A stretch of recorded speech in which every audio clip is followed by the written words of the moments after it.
You know, if everybody say it can't get done, I'm like, yes it can, why not? I said, if these kids can't read, then I'm not gonna propose them. All this, you know, mom, dad, I'm gonna look you in your face and say this kid can't read. You know, we let them down. School, parents, we let them down, but I'm not gonna take them to the next grade knowing that they're not at grade level. It's funny because I'm always like, okay, how are schools successful? Well, schools are successful when they demand greatness. Greatness doesn't come.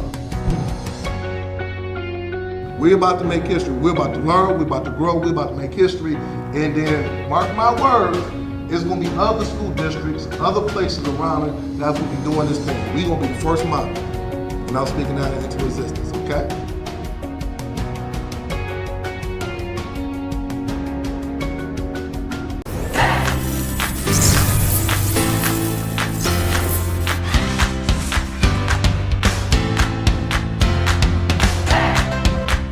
If you can really take the map and drive the instructor inside the classroom and link it to the M step, then everything will move. You see it? Ladies, third grade teachers, could you tell me, how do you think this professional development was for you today? Easy. It was productive. It was exciting.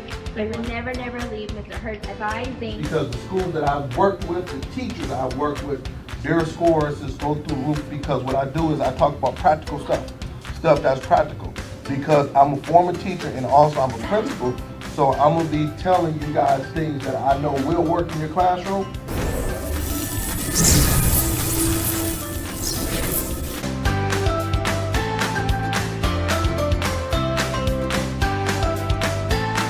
For booking, please visit S. Hurt, School Turnaround Specialist. Why are you so passionate about making sure kids got quality education? No, that is a good question.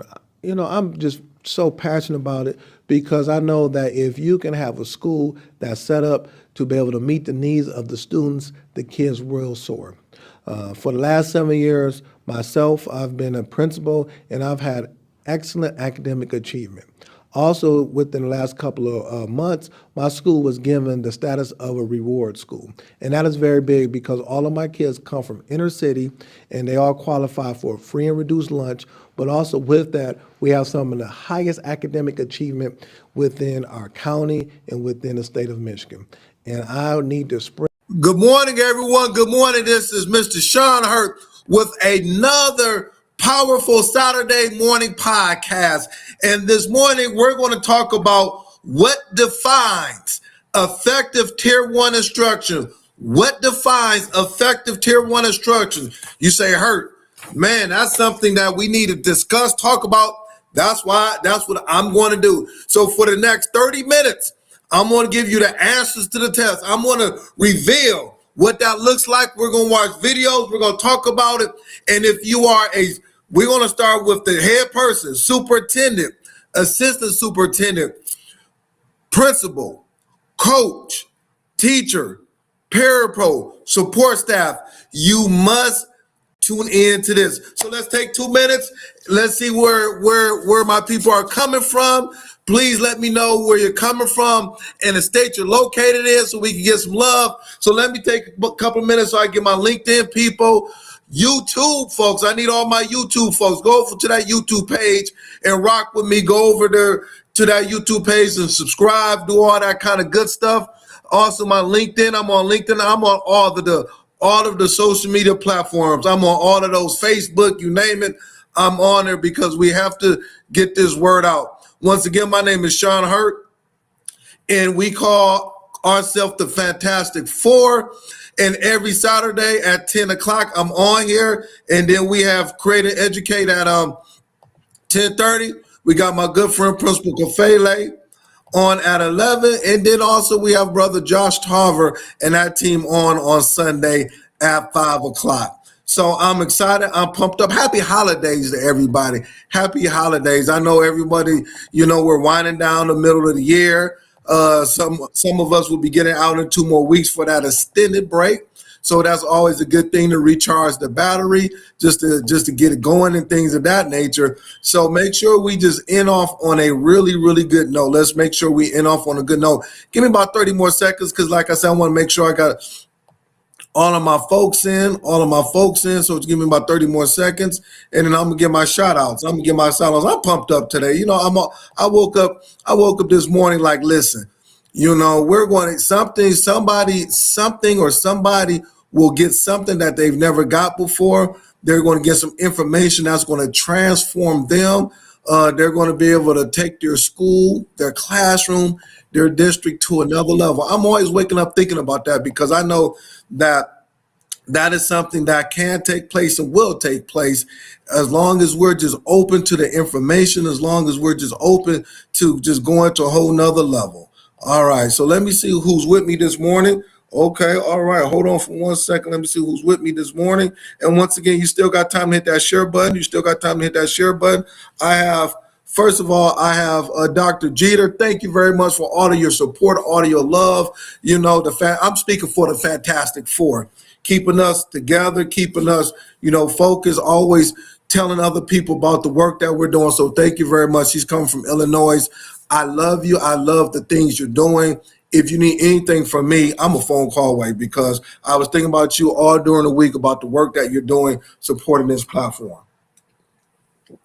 Who else we got in the house? We got Rashard Davis from Vegas. I appreciate you because you 3 hours behind. So it's 7 o'clock your time in Vegas. So I just thank you for waking up, rocking with me, being so supportive, just doing what you're doing. So thank you very much.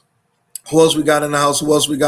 I got David Bell from Benton Harbor. You guys got a new principal up in there, a really, really good friend of mine, Keith Sanders. He's going to do some good things at the high school. So hats off to that signing. That's like getting LeBron James, Stephen Curry, you name it, Luka Doncic in a free agent. That is a good signing. You will be blessed by that. And in districts, the way the high school goes, the district goes. So that is an excellent signing, brother Keith Sanders. He's going to do a fabulous job down there. Good morning to you, Stacy L. Joy from Cali. She's waking up early. Thank you very much for all of that love. Hey, listen, y'all people that's waking up 2 or 3 hours early just to listen to me, thank you very much. I got Constance Sherrod from Pearl, Mississippi. Good morning to you. Let's keep doing the good work. I got Aaron Garcia. Good morning to you. It's always love and support. I got my good friend, Dr. Wallace. Thank you very much for the support. We're gonna take your schools to the next level. I promise that. Thank you very much. I got Sheriff Fields from Arkansas. Good morning to you. It's always a blessing. Hey, what up, Latasha Williams? Good morning to you. How's the family? Much love, much support. Good morning to you. We used to work together. Good morning to you. Oh man, I'm so happy to see you. Please give everybody my love. I got Brother Stephen Johnson in the house. Good morning to you over there in Michigan there, the principal for DCP. It's always a pleasure. Give me about 10 more seconds. I get my shout outs. I got the new AP in the house. What's up? Rella Hicks. My girl, Miss Rella Hicks. I'm still on cloud nine with you, just doing wonderful things. Hats off. That's the point.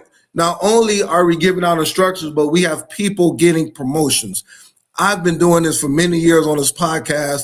People are getting promotions. People are getting different jobs. They're just being blessed because the information that we're giving is setting the captives free. 10 more seconds. So I got Deanna Klingman in the house. Flint in the house. What's up, Miss Klingman? We got to touch it, and I just want to see how you're doing and what's going on with you. Give the love to all of my Flint family. Give love to your husband. I saw that you put a post up. Please treat him well. That's my man. We got AP Patrick Lawrence in the house from Connecticut. Good morning to you. And we got Sandy Smith in the house, and then we got Dr. Sheikah Houston in the house. If I miss anybody, I want to say good morning to you. And the first question I always ask, we're going to put it in the chat. Come on, y'all. Let's go and get hyped up. What is keeping you up at night as an educator? What is keeping you up at night as an educator? For me, I'm going to start it off. Is this mid-year data? What are we going to do with it? This mid-year data. You have your mid-year data. What are you going to do with it? You are in the process. You actually are in the process of testing.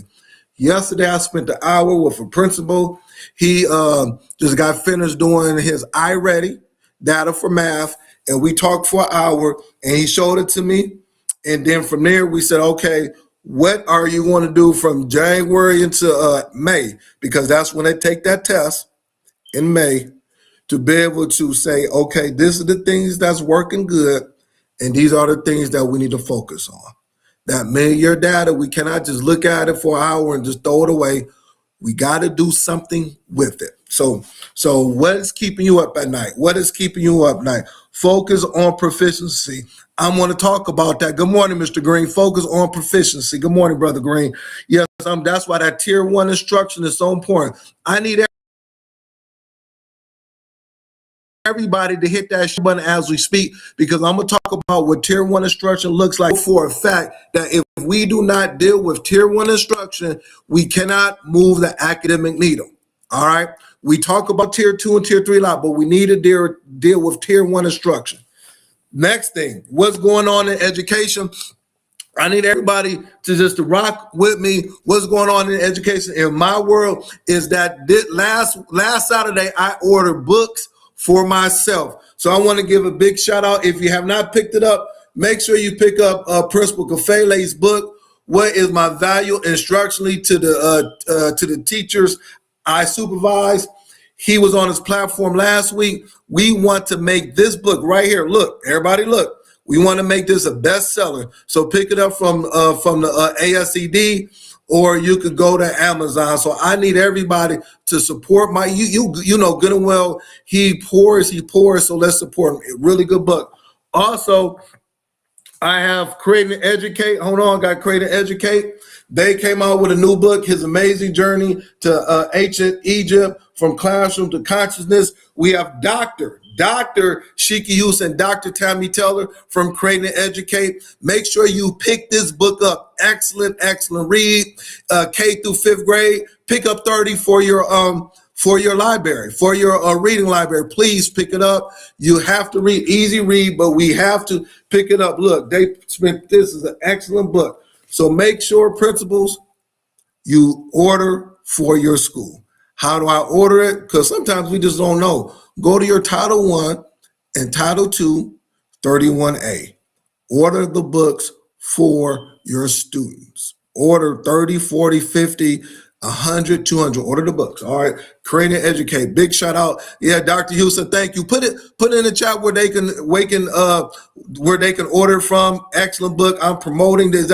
What is going on in education for me? I have to promote this because sometimes we have the answers right there on the chat. We have it right there. Get the books. Also, I got my good friend, Dr. Roz Gaskins. Look, Dr. Roz Gaskins in the house. My daddy taught me math. My daddy. I'm a daddy of 2 kids. I love math. I was riding with my son yesterday, and we were going over a math problem. I said, Caleb, that's my son. What's your GPA for this semester? So no, you're not going to do pencil and paper. Mental math. So he figured it out and things of that nature. So make sure you pick this book from Dr. Roz Gaskins. Once again, the same thing. Order it for your library. Order it. Okay. Any questions? Any person? Hey, Principal Kafele, what's up, brother? Hey, I love the book, man. I got it. I love it. Hey, listen, Principal Kafele, we're going to make this a bestseller. I need everybody rocking with me. Order the books. Order all 3 of these books for me, please. That means don't go to Burger King today at 5 o'clock. Don't go to McDonald's. Oh, I got to get that number 5. No, don't get the number 5 from Burger King. First, it's not good for you. And second, take that money to order the books. Don't get the number 5 supersize, large. All right. All right, so let's go and get started. I got 18 minutes and I'm about to set the captives free. You said, Hurt, what's going on? What's going on? Tier 1 instruction is a must. Tier 1 instruction is a must. I need you to get pencil paper out. Look at my notes. I got notes. Hit that share button, and we're going to talk about why Tier 1 instruction is a must. What defines effective Tier 1 instruction? Okay.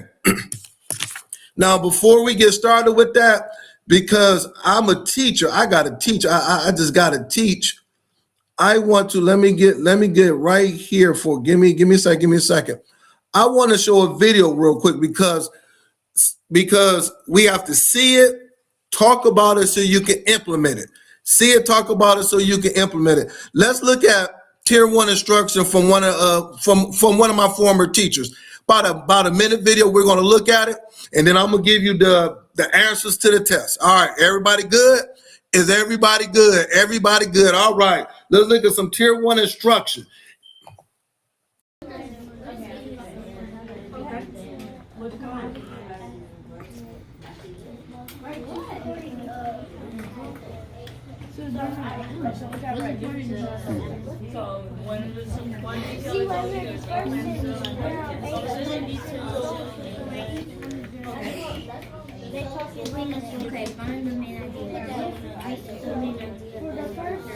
This is a lesson on main ideas.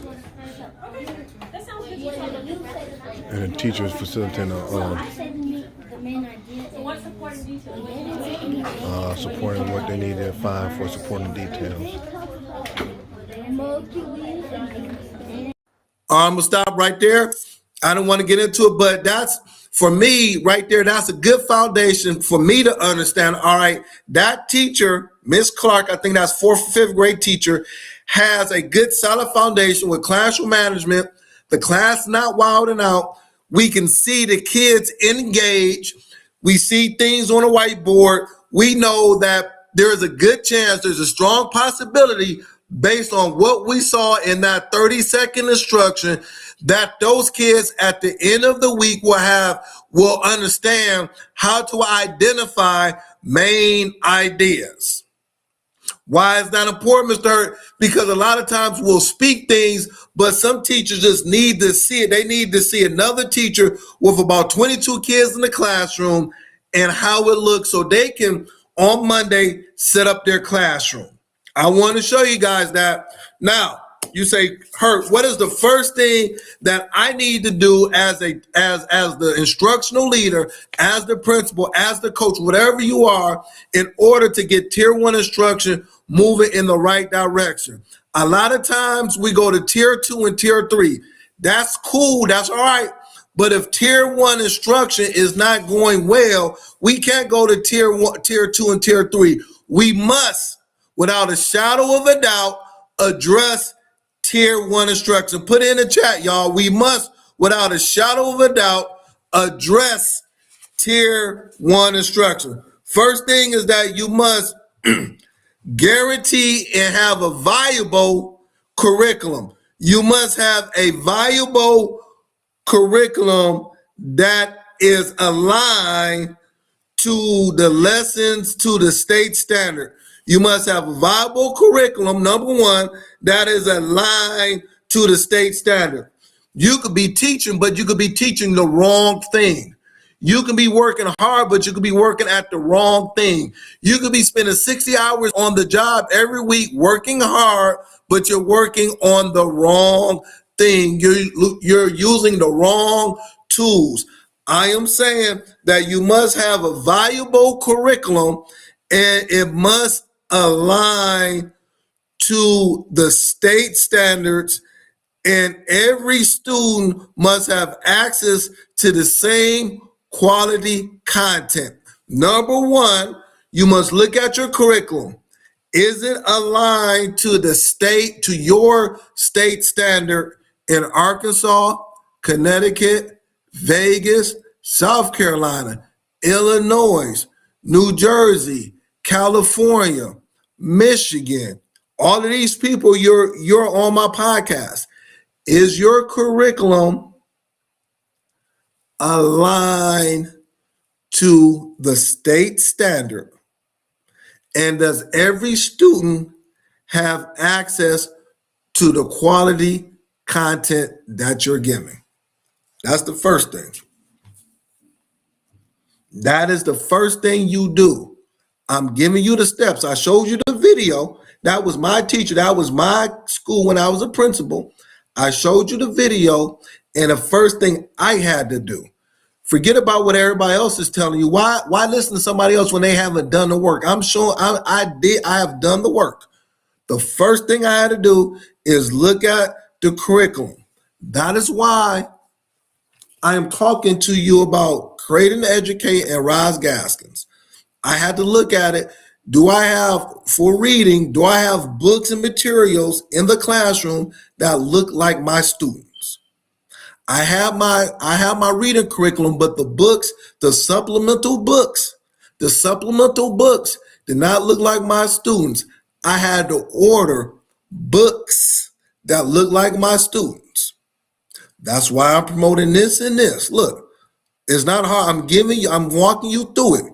It won't be no excuses after today how to have quality tier 1 instruction. Well, Hurt, in addition to that, I don't have certified teachers. I have first or second year teachers. I understand that. That's why it is important for you to tape this, look at it, take your notes, watch my video 5 or 6 times in order to be able to help your teachers to the next level if they are coming into the classroom with little to no experience. Everybody got that? How does that sound? Hit that share button. Give me some love. Share it out. That's the first thing. All right, I got 11 minutes.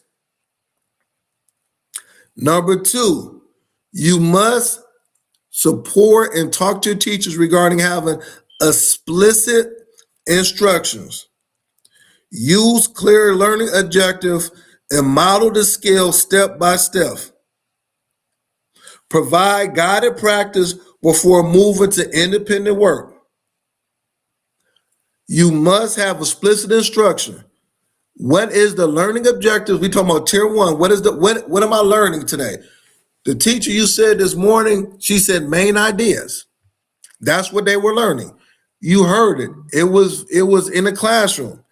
And then from there, she modeled the skills step by step.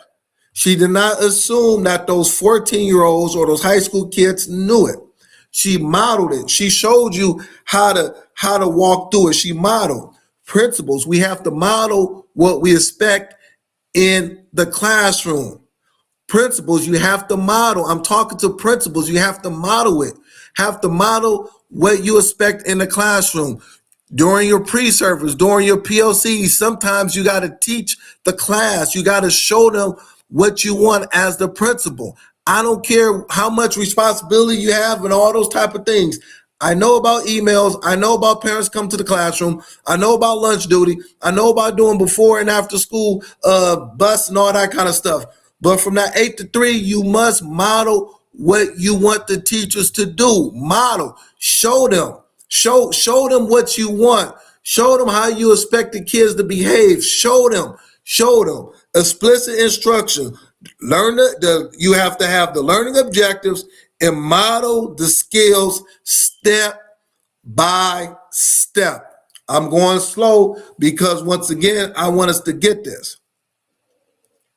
Put it in the chat. Is this sounding good? Is this sounding good? Is this sounding good? What is this sounding like? Does this resonate to you? Please hit that share button. Give me some love because once again, it's about that tier 1 instruction. We're jumping too much to tier 2 and tier 3. We have to have firm foundation on tier 1 if you want to improve student achievement at your school. I've seen the light. I've seen it for the last 4 years. Tier 1 is it's just like your house. You have to have a good foundation in your house. Yes, you can have the nice furniture, the big screen TV, the man cave in the basement. Brother Steven Johnson got the man cave in the basement. You know, he got the big TV with all of his bells and whistles. But Brother Principal Johnson with the man cave, that doesn't mean nothing if your foundation is falling through. You can have the nice cars in the garage. You can have all of that stuff. You can have the nice patio in the back of your house. But if your foundation is not strong, all of that stuff will be null and void because no one can even come to your house, because when they come to your house, they're going to fall through the ground. Tier 1 instruction has to be. We have to give these these principles to these teachers so they can go ahead and move forward. How does that sound? I got Miss Anetta says, I'm talking good, Hurt. Yes, thank you very much. Thank you. Thank you. Number three, active student engagement. Active student engagement. I showed you the video. Active student engagement. The kids cannot just sit there and just be quiet like we're in the library or at church. They need to have active student engagement. Well, what does that look like? Incorporate discussions in your classroom. Collaboration and hands-on activity. Those are three things you can do. Principles to support teachers. Teachers don't understand that. Active student engagement. That means the kids are engaged in the lesson. How do I get 16-year-old juniors and sophomores engaged in the lesson, Mr. Hurt? I'm the ELA teacher at a high school. First thing you got to do is that you have to, during your lesson plans, incorporate some type of discussion. Talk to your neighbor about what you just read. I'm breaking it down. Number two, with that is collaboration. We need to collaborate with one another. And three, especially for my young men, because I'm tired of them going down to the office. I'm tired of them doing all those things. You need to have hands-on activities during your lesson, especially for everybody, but especially for my young men in your schools. I told you I couldn't sleep at night because I got all this information. I got all of it. We're going to move this academic needle. We're going to move the academic needle to the next level because we're breaking it down. We're breaking it down. I'm going to take a pause break real quick because someone asked me the question, Mr. Hurt, we are testing mid-year testing. How should my testing environment look like? We're going to pause for a second because I got a video. I want to show what the testing environment should look like. I'm giving you everything. I'm giving you everything that I got. Hold on. I'm giving you everything that I got. What does a good testing environment look like? Here it goes right here. Look at it. This is what a good testing environment looks like for IXL, NWA, STAR, you name it. This is what I want your testing environment to look like. This is what a good testing environment looks like when they get ready for the math test. This is a pre-testing environment. Kids are focused. And my two teachers are circulating, making sure the kids are staying on task.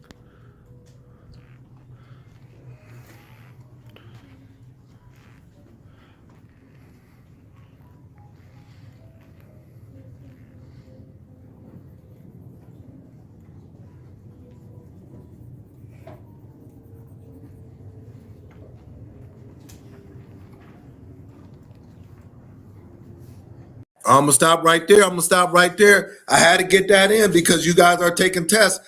What a good testing environment looks like. You saw the teacher and another person in there. That was my ELA coach, making sure the kids was focused. They weren't wilding out. They had procedures. They had all those things because I want to make sure that tier 1 instruction leads to when they taking these assessments that the environment is good and everything is fine. Talk to me about that. All right. Testing environment. I had to get that in because sometimes the kids can know the information, but if the environment is wild and is not focused, the kids going to just put in whatever that they want to put in. All right. Let's keep it going. Talk to me. All right. Her next thing is this. We have, number four, you must differentiate your instruction as a teacher, but also as the principal, we must support and push that with the teachers. We have to differentiate the instruction, adjust the instruction to meet the diverse needs while keeping expectations high. Differentiating instruction does not mean lower the instruction.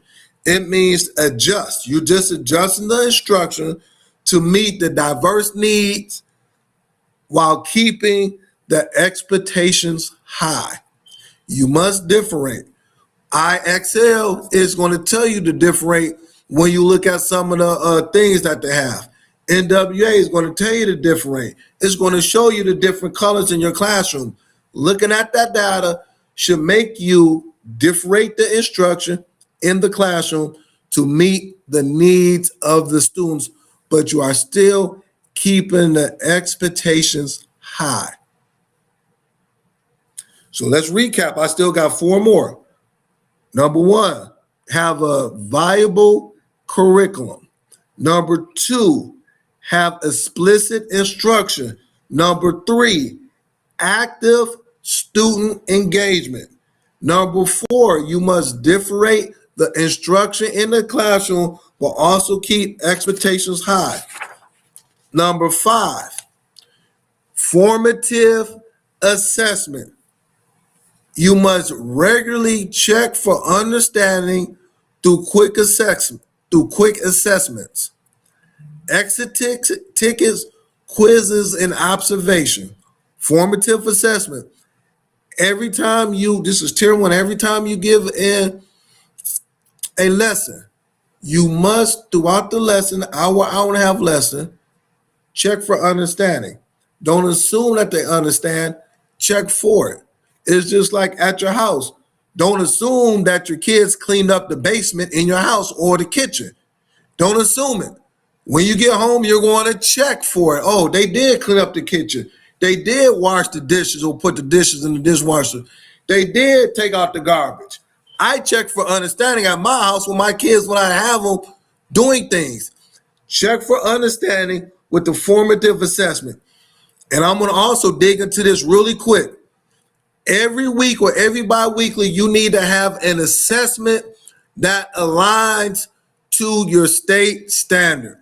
The curriculum will give you an assessment. That's what it does. They will give you a summative assessment.